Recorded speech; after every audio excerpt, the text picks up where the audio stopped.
Welcome to Tales from the Gold Room.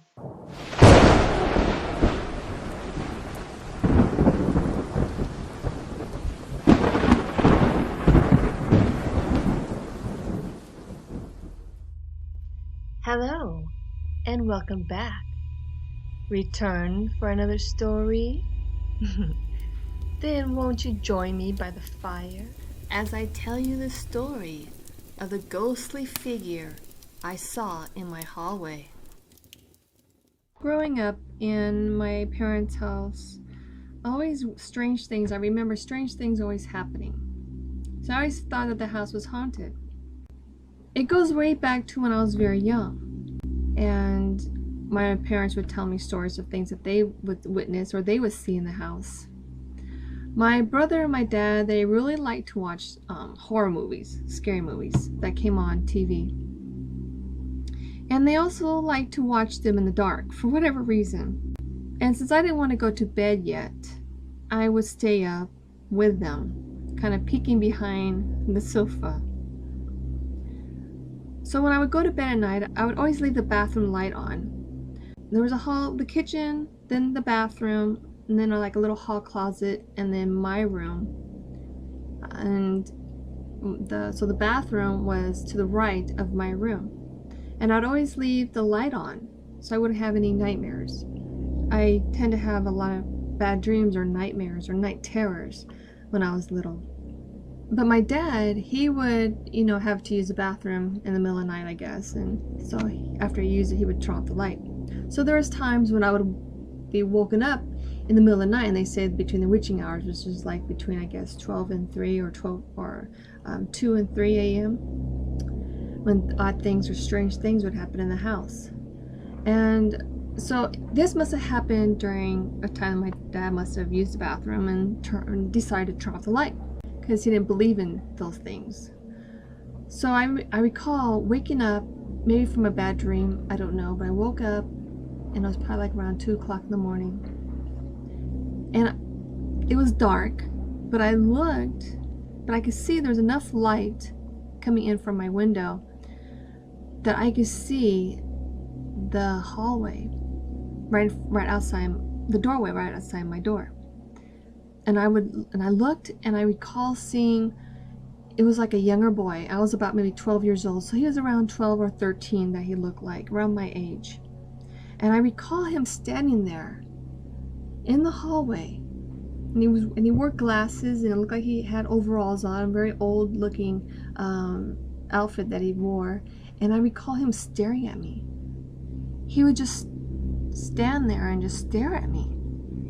And I thought at first, that maybe my eyes were playing tricks on me, as they sometimes do, of course, when it's dark.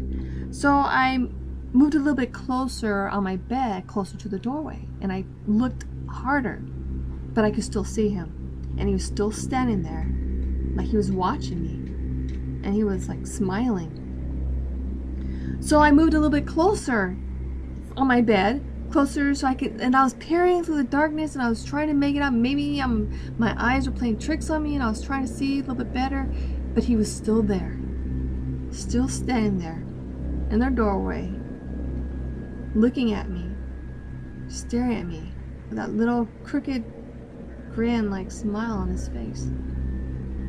So I got kind of scared, and I lay back down, and I threw the covers over my head, and I waited a bit, because I know, okay, I must be dreaming then. And I will pull the covers back, and I would take a look again, and he will be gone. So I pulled the covers slowly down, and I looked in the hallway, and the boy was still there, still standing there, staring at me with that grin on his face. So I pulled the covers over my head again, praying that he would go away, just go away. And I did this several times, and he was still there, still unmoving, just standing there, just staring at me with that stupid grin on his face. Why wouldn't he go away? But he wouldn't. And so I was too scared to scream out or to cry out. I didn't want him to know, I guess, that I knew he was there. I was too frightened. So I pull the covers back over my head, and I stay that way until morning. And of course, by morning, he was gone. And when the sun came out, he was gone. And later on that day, I was just happened to be talking to my mom and asking her if she knew anybody who might have lived in the house before we did. And she told me about this family, that for whatever reason they left. And I don't recall now if it was a family who lived there just before us or just before the family before us. But they were leaving and going back somewhere, maybe back state somewhere. But as they were driving, the whole family in the car went over a cliff and killed everybody inside. There was no survivors. So I wonder if that boy possibly was part of that family, or was he from a long time ago? I don't know, because I never saw him again. He never returned. But it's creepy when I think that he was watching me sleep. And I wonder, does he still watch me now?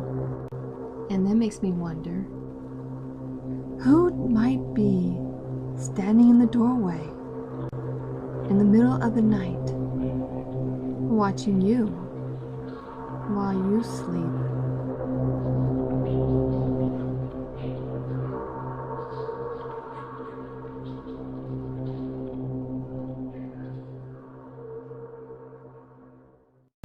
Thank you for joining me in this chapter of Tales from the Gold Room.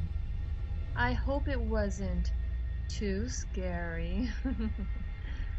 Please feel free to come back next week and join me in another exciting episode. Until next time, bye-bye.